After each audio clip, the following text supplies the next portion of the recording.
salaam gars yi maa ngi leen di ziar bu baax maa ngi leen di ziar di leen bëggee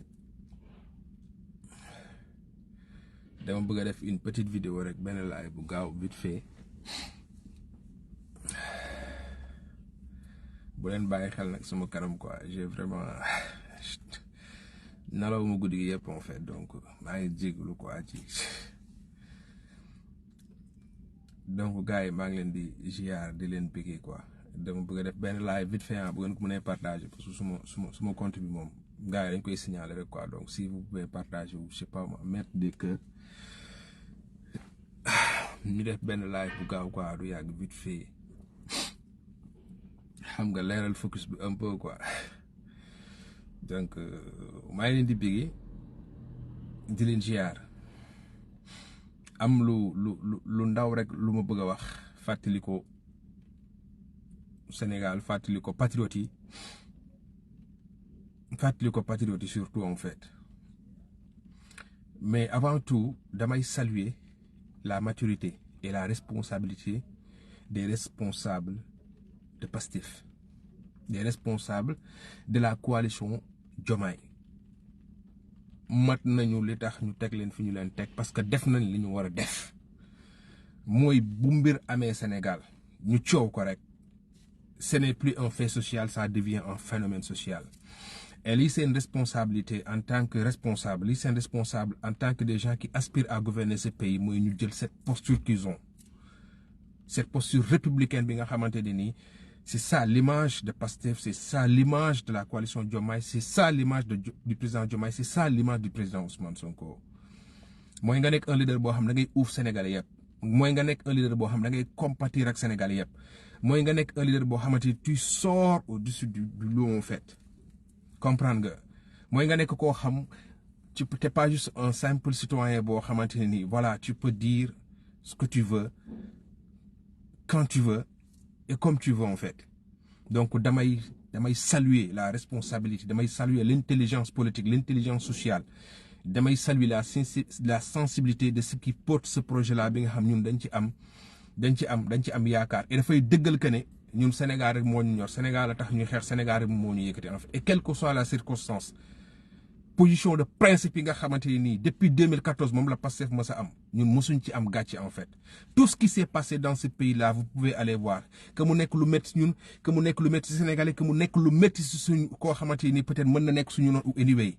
Dans le principe, par principe dañu ko méttitlu, ñu ko war a méttitlu ko. Et c'est ce qui fait le charme de Pastef. Et c'est ce qui fait que jamais au plus grand jamais, quel que soit nag par ailleurs circonstances yi mën a teg, Pastef du ñu ko mës a jam ci lenn. Et je le dis ici pour rassurer les patriotes. Je le dis ici pour vous dire que ce qui porte ce projet-là, c'est des gens qui savent ce qu'ils font et qui savent où est-ce qu'ils vont. Xam li ñu yor, xam luy état, xam luy population, xam luy citoyen, xam luy responsabilité. Man loolu lay xaar ci ñoom, loolu la ñu def. Jël position de principe. Loolu moom mooy bu njëkk bi. La deuxième chose, j'aime bien qu'il y ait cette diversité-là en fait, que les gens puissent s'exprimer li nekk seen xol. Mais je voudrais dire à tous ces gens-là yi nga xamante ni peut-être ils n'ont pas compris man sama position. Ça yi ñu ay nit kese lañ. Macky Sall def na lu ne pour def ñu ay mala, ñun duñu mës a doon ay mala. Pour ñi naan lan moo tax man je compatis pas fii wala je ne compatis pas fële.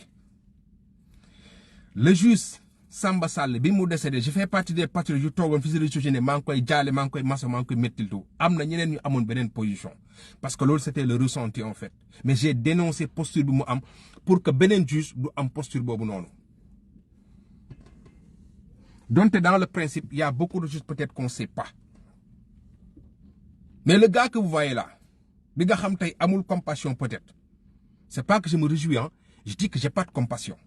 C'est ce même gars-là qui a pleuré quand Mounas la Caprice est décédé en fait. Et je le dis à tout le monde. C'est ce même gars-là dans une même nuit, ci benn une heure de temps, ma jot le décès de Mounas la Caprice, jot en même temps un message de la femme de Ndongo Diop, je le dis ici. Le message m'a fait pleurer, le décès de Mounas la Caprice m'a fait pleurer en fait. Ñun yoruñu xolu xeer en fait. Macky Sall n'a pas réussi à faire de nous des gens qui n'ont pas de sensibilité en fait et du coup se réussir. Jamais au plus grand, jamais. Jamais au plus grand, les gens ne nous feront jamais croire et ils feront jamais croire aux Sénégalais que les patriotes c'est des méchants, c'est des violents en fait, parce que l'histoire elle est là. Si on n'en parle pas, on va en parler demain ou après-demain en fait, parce que cette histoire-là, qu'on le veuille ou pas, dina am des relents politiques. Ñi yor kaddu Pastef, ñi yor communication Pastef, ñi yor kaddu Pastef, moom mooy les responsables de Pastef. Lii seen responsable di seen rôle mooy ñu def li nga xam le président Ousmane Sonko bu fi nekkoon tey loolu lay def mooy day bind un texte ne Maïmouna Ndour Faye maa ngi lay masawu maa ngi masaw li nga def na yoon def liggéeyam loolu la ñu def loolu la ñuy xaar ci ñoom loolu la ñuy rafet loolu lay taaj loolu mooy Pastef du réseaux sociaux du man de Moustapha Niang du keneen du kenn man Moustapha Niang ak keneen koo xam méttul la nga ko nii wala nële sa sensibilité rek ngay demee. Vous savez, dans ce pays-là, hein, il faut qu'on se respecte. Moi, ken du me juger si c'est ma sensibilité. Parce que ça fait des années que je pleure en fait. Damay toog fii nii si live di dëgër dëgër la di wax mais ñun ay nit kese lañ. Combien d'entre vous n'ont pas pleuré? Président Ousmane Sonko daaru na suñu kanam. Combien de Sénégalais n'ont pas pleuré en fait? Kenn du ma jox leçon de morale parce que man dama jooy ba sonn ben dañu jooy ba sonn. Les gens pleurent. Au moment où je vous parle, il y a des gens qui sont en prison, qui vont passer encore 1 heure, 2 heures de temps, 5 heures de temps, une journée, une nuit, une semaine, 1 mois en prison, alors qu'ils n'ont pas... Il faut vous une place. Et les événements le démontrent. Les gens regardent faire. Les gens regardent faire. Et ñooñu lañu toog naan leen ay violeurs ngeen, ay reykatu nit ngeen. C'est des enfants qui écoutent, c'est des familles qui écoutent, c'est des pères de famille qui écoutent, ay yaay yuy déglu la ay papa yuy déglu la dara gënul métti si àddina nga jur sa doom yar ko fa nga ko war yare ñu jàpp ko ci lul dëgg dugal ko prison ngay jooy neppoogoo nit toog ci télé naan ko reykatu nit la sàkkukatu xale la violeur la. C'est des gens qui pleurent toutes les nuits en fait. Vous pleurez aujourd'hui par rapport à une situation. C'est des mamans qui pleurent toutes les nuits. C'est des enfants de Amédia qui pleurent toutes les nuits. C'est une yaay. C'est des femmes comme la femme de Ndongo Diop qui pleurent toutes les nuits ak ay doomam seen papa. Nañu wax li nekk ci dëkk bi. Nañu wax li nekk ci dëkk bi nañu bàyyi détails yi kii mer na kii merul. Meruma dara méttiwuma. Mais je le dis ici. Et je le dis pas kii man je suis un Sénégalais. Dara méttiwuma. Sama xol bi dara méttiwu yéenewuma kenn lu bon barke alxuraanul karim yéenewuma kenn lu bon mais dara méttiwuma dara méttiwuma dara méttiwuma lu dul sénégalais yi ñuy jé di leen jaay doole seen yeneen mbokk sénégalais leen jaay doole mu am ñu ci jàpp di manipuler di yàq dëkk bi di toj dëkk bi et ils sont en train de le faire. Pourquoi les gens ne sortent pas pour dire à Madi Malak ferme ta gueule en fait on sait pas ce qui s'est passé. Ils ne le feront jamais. Le président de la République qui sort alors que hier ñu tàggee ñu ay vingtaine de Sénégalais yu dee pépéwul moo ba ñu nëbbante Maïmouna Ndour Faye li ko dal bu dee agresseur la dinañ ko politiquer bu dee politique la dinañ ko politiquer bu dee moo ko tey dinañ ko politiquer bu dee tey ko ñu ngi koy politiquer yàlla rek a xam liy dëgg mais je le répète ici yéene wuñu kenn musiba yoone wuñu kenn lu dul jàmm. Mais man li may jooy mooy li ma yëg li may jooy mooy injustice li nga xam kenn du ko naatable kenn xamul li xew nañu bàyyi ba xam li xew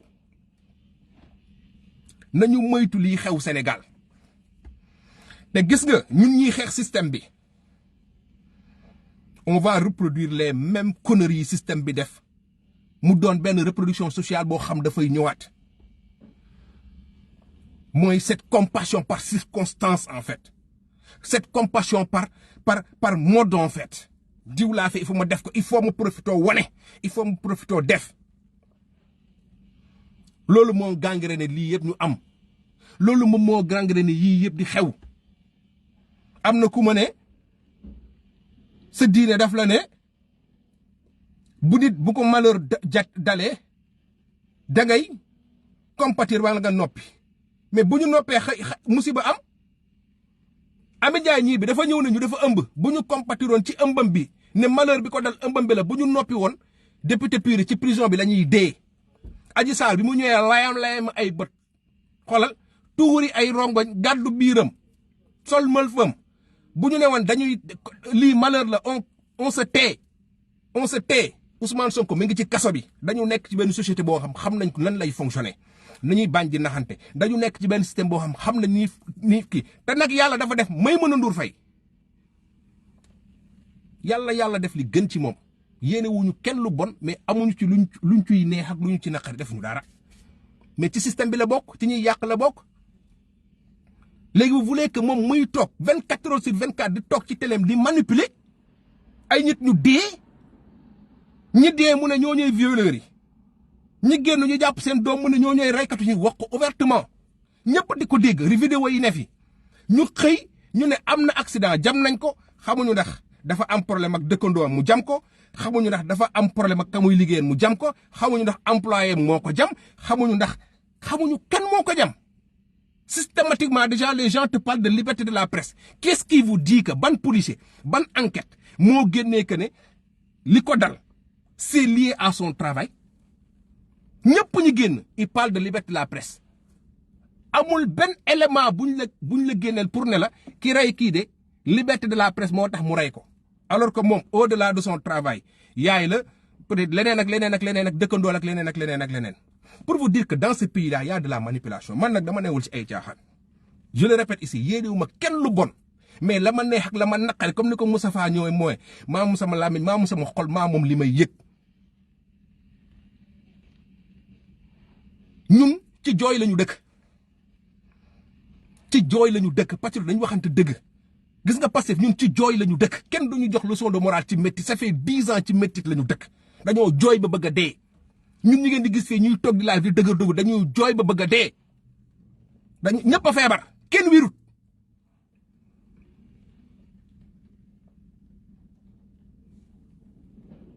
nañu respectel ku ne ses positions nañu respectel ku ne li ko neex ak li ko naqari on ne fera jamais de nous les patriotes des agresseurs jamais au plus grand jamais nous resterons des Sénégalais dignes. Des Sénégalais qui ont combattu l'injustice, des Sénégalais qui se battent pour la vérité, des Sénégalais yu bëgg sécurité am jamais ñun ñooy mot ay milliers et des milliers ci stade tëju fa agression du am bal du tàq duñu gaañ kenn duñu ton kenn duñu sàcc kenn ñun ñoo mun a xeex ak nguur muy ñuy rey duñu nappaaje di def lu ne ñu jàpp ay policiers nii libéré leen ñun ñoo xeex ak nguur yor mbooloo pendant 3 ans kenn mësul dégg ñu ne ñun rey nañu police wala rey nañ sax wala rey nañ sénégalais ñun ñooy xeex ak waa APR ñu ñuy rey di ñu def lu ne ñu xam seen kër yi xam fi ñu dëkk responsable APR nekk fu ne ñu ëpp leen mbooloo kenn mësul dem gis ñu dugg ci benn kër waa APR ñu ne la ñii ay patriote lañ ñoo dugg kër waa APR laal doomam laal kiyam te pourtant ñun nekk ci kon ñu xam seen doom fi ña ngay xam ñëpp. La violence n'est pas patriotique la violence n'est pas de Pastef et ça il faut le préciser parce que foofu la ñu jëm. Il y a une Sénégalaise qui a été agressée. Kan moo ko agressé xamuñu qui se trouve être une journaliste kan moo ko def xamuñu ku ci nekk nag ak sa sensibilité mais bu ñu ko def un débat kuy naqarloo ku dul naqaru c'est un débat de sécurité avant tout elle n'est pas la première à subir ça. Mariama Sagna en 2018 elle a été violée elle a été torturée elle a été tuée froidement gisuñu lii yëpp. Dame Mbodj y a quelques mois génn na fii ne man juróom-ñeent balu poste la ñu dóor sama oto gars yi ne ko da ngay dóor faale wuñu ko. Mati Sarr Niang c'est une journaliste mi ngi ci kaso bi di bëgg a dee. Cero Mandela ëmb na 8 mois ñu dugal ko ci kaso mu nar a ñàkk moom bakkanam nar a ñàkk bakkanu doomam. Les gens ne se sont pas levés. Personne n'a appelé à aller devant Walfadjri pour exiger sa libération. Il faut qu'on arrête de se foutre de notre gueule en fait. Ñun maa gën a ñu waay loolu laa bëgg a wax quoi mais justement leeral que ne ñun duñu ay kenn duñu taxé d'animaux. On a trop pleuré mais dañu jooy bay bëgg a dee dañu jooy ba jooy en public mais jooy kenn du ko forcer mais yàlla may jàmm nañu ñaan yàlla mu defal ñu jàmm ci réew mi. yàlla na àtte ñëpp nañu ñaan yàlla mu àtte ñëpp parce que fii dëkk bi xam nañ li fi ne on connaît notre sociologie en fait on sait ce qui se passe en fait gis nga ñun patriote nañu sëggi focus ci li ñu war a nekk lii du suñu combat lii ñun ñoo ko sut lii mooy li ñu war a régler ñun dañoo am un projet boo xam dañu bëgg a ñëw régler problème de sécurité fii am dans un pays où des nervis se pavanent avec des pick-up yor ay pistolet du rey nit quand on agresse une journaliste il faut remettre la responsabilité ci Macky Sall moomu noonu bi déjà am déjà sont nu ñu koy waxee sont coupables. Arrêtons de nous mentir les gars arrêtons de nous mentir arrêtons de nous mentir et focus ci li fi ne. Il y a des Sénégalais qui vont mourir aujourd'hui. Chaque jour au Sénégal, 4 femmes meurent en donnant naissance. Chaque jour au Sénégal, une quarantaine d'enfants de moins de 5 ans dañuy dee ci réew mi pour des infections aiguës ay banalités. Plus de 50 xale dañuy dee tey plus de 4 femmes dinañ dee tey Sénégal parce que dañuy jur doom. Des gens vont être agressés feneen ak feneen ak feneen. Trouvons les moyens de sécuriser ce pays-là pour que Maïmouna Ndour Faye rëcc keneen rëcc ñu bañ fi nekk di def manipulation nekk ci ay politique système boo xam jeex na bu fi nekk di ñu sonal man loolu du ma ko nangu man kenn du dox suma maayen man kenn du dox suma maayen du ma ko nangu te kenn du ma lii dara dawul fii sama yaram fii ñëpp a jooy ñun kenn du ñu jàngal lu ñuy jooy kenn du ñu jàngal lu ñuy méttitloo ku dee ku ñu tëj ci lañ dëkk ba tey ji y a des mamans qui vont pleurer des femmes qui vont pleurer des papas qui vont pleurer des enfants qui vont pleurer. te li ci gën a dee ils vont pleurer parce qu'il y a une injustice bi fi nekk kenn dénoncé wu ko en fait œuvrons à changer ce qui se passe dans ce pays-là. Il y a beaucoup de patriotes qui sont en contradiction avec Maïmouna Ndour Faye à juste titre te mun nañ joxe raison yi dañu génne ay vidéo teg mais on n'a jamais tué on n'a jamais agressé c'est pas de notre ressort bu ñu doon nit ñuy agressé wala ñuy rey du tàmbalee ci Maïmouna Ndour Faye te du doon tey lay doon sax tey amatul enjeu ñun nguur la ñuy jëli. munoon gënoon na fi tàng gën a métti rey ñu dóoruñu xasuñu defuñu kenn dañoo tàng jër nag dañoo tàng jër wexxat la ñu def mais ay nit lañ ay nit ñu am jom ay nit ñu am fula ñu am fayda moo tax gars yi focus. Il y a une manifestation qui se prépare demain à samedi c'est le moment de se remobiliser en fait ils vont se mobiliser pour changer la donne ñun dañuy taxaw ne dara du changer on a des médecins nañu faj la dame on a une police na def enquête jàpp ki agressé mën nañ ko jàpp ñu jàpp ko tëj wala ñoo xam nu ñuy def mais on a un pays aussi à sauver ce pays-là vaut plus que Maïmouna Ndour Faye vaut plus que Issa vaut plus que Ousmane Sonko et c'est ce pays-là qu'on doit sauver demain na ñun ñi focus ci manifestation bi nga xam dafa war a am terrain HLM diaspora bi mobiliser wu aussi ngeen di wuy ji manifestation yi war a am Bordeaux Paris Lyon Marseille États-Unis un peu partout. Passons à quelque chose de beaucoup plus important. C'est une date des élections. C'est une date des élections. C'est une date des élections. C'est ça la réalité. C'est cela. Presse bi bu ñu méttitloo seen collègue nañu dellusi sur la réalité bi nga xam dépassé na leen dépassé c'est des problèmes sénégalais yoo xamante ne ni bu ñu ko lijjantiwul d'autres sénégalais vont malheureusement mourir. C'est ça la réalité loolu moom mooy dëgg en fait nañu focus sur les problèmes du Sénégal pas sur des problèmes des personnes. Quand le président Macky Sall s'accroche sur des banalités da ngay xam fi affaire yu toll nañu xoolante ci ay bët yàlla mi ngi ñu tiim duñu xool yàlla mi ngi ñu tiim duñu xool te bés a ngi ñëw nag man dama am yaqin nit kese laa matuma mais dama am yaqin ne xeex bii dama tee nekk ci dëgg barke alxuraanu karim man dama am yaqin ci barke ajjuma bii ñu nekk nii que Ousmane Sonko ci moo nekk dëgg ci kaw Macky Sall barke alxuraanul karim patriote yi ñoo nekk ci dëgg ci kaw waa APR billahi wallahi yaqin laa ci am du ma ci dellu ginnaaw su ma si deewoon tey xaw ma lu may yóbbu safara waaye du xeex bii kon nañu focus nañu mobiliser wu te ñu bañ fi nekk di juger wante ku ne waxal lu la neex le plus important mooy mobilisons-nous man pare naa ci sax nañu mobiliser wu pour la manifestation de demain nañu mobiliser wu pour montrer à la face du monde qui est Macky Sall arrêtons sax de publions nañu publier Macky Sall nañu publier li nga xam moom mooy combat bi je vous le dis aujourd'hui au Sénégal ñeenti jigéen dinañu dee parce que dañuy jur doom loolu la statistique yi wax plus de 50 xale dinañu dee tey parce que c'est pour des infections aiguës d'autres vont mourir parce que d'autres vont mourir pour ceci c'est de la responsabilité d'un État mu assurer la sécurité des citoyens en fait s'il y a un problème au Sénégal li ñuy demander pour les prisonniers politiques pour nos martyrs pour le président Ousmane Sonko pour Ndongo Diop pour tous ces Sénégalais yi ñu xam ak yi ñu xamul qui vivent des ay injustices nañu teg yoon bu dee police na def ay enquête sénégalais bu def nañu ko jàpp sénégalais bu def nañu ko tëj looloy dëgg pour le reste nag nit ku nekk na dem ak conscience am ku nekk na def introspection ku ci nekk sa xelu bopp doy na la sëkk parce que fii dof yeewul ci réew mi nag su Kéba ba doon wax gis nga réew mi guddi ñëppay tëdd mais kenn nalawul voilà yemale laay maa ngi jégalu ci kàddu yi dëgër na mais ne ko nit ñi comprendre noonu nous resterons toujours des humains Macky Sall ne réussira jamais à def ci ñun une animosité wala def ci ñun ay mala jamais nous l'avons toujours combattu dignement avec beaucoup de fierté et beaucoup d'honneur et beaucoup de dignité et nous continuerons à le faire. C'est pas aujourd'hui qu'on va changer nos méthodes. C'est pas aujourd'hui qu'on va devenir autre chose. On a toujours été des patriotes. On a toujours eu comme modèle le président Ousmane Sonko moom la ñu tooñul kenn moo nekk ci dëgg ñun ñoo nekk ci dëgg moom la ñu rey moom la ñu dóor moom la ñu tëj te loolu la yàlla di def te loolooy am te yàlla nañu yàlla àtte ak képp koo xamante ni rek yaa ngi liggéey ci lu yàq Sénégal parce que dëgg rek ay mujj te suba dinañu xoolante ci ay bët suba dinañu xoolante ci ay bët. Voilà donc au nom de l'histoire au nom de tout cela gars yi nañu focus nañu nekk ci lañu war a nekk maa ngi jégalu pour ñenn ñi parce que à un moment je me suis défoulé en fait et loolu ça peut se comprendre maa ngi jégalu comprendre nga et bu ñu jël dara lu ma wax wala lu ma def ñu koy racoler à Pastef man Maïmouna Ndour Faye j'ai toujours eu un combat personnel moom je l'ai toujours combattu parce que il combattait notre projet mais fa la yem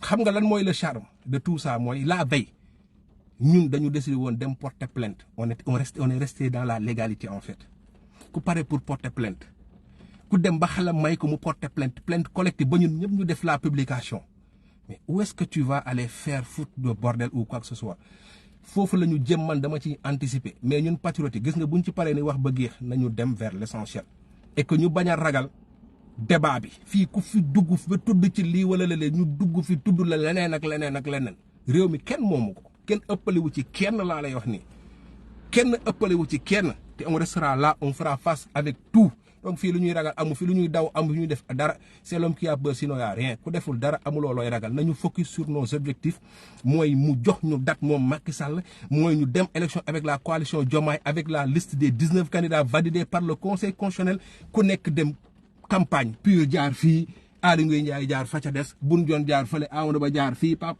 Sidi Fall jaar fale Pape ku nekk jaar fa ngay jaar Sénégalais yi tànn seen président en âme et conscience. Et si vous pensez qu'avec des racolages, avec des manipulations, vous pouvez changer l'opinion de ce pays-là, c'est que vous n'avez pas compris le travail qu'on a abattu depuis 2014. bu subaa ngeen di comprendre les Sénégalais sont éveillés nit ñi dañuy paas pousse jàll ci leneen maa ngi jégalu ci kàddu yi di leen siyaar bu baax di leen bëgg gars yi jaa ngeen jëf taw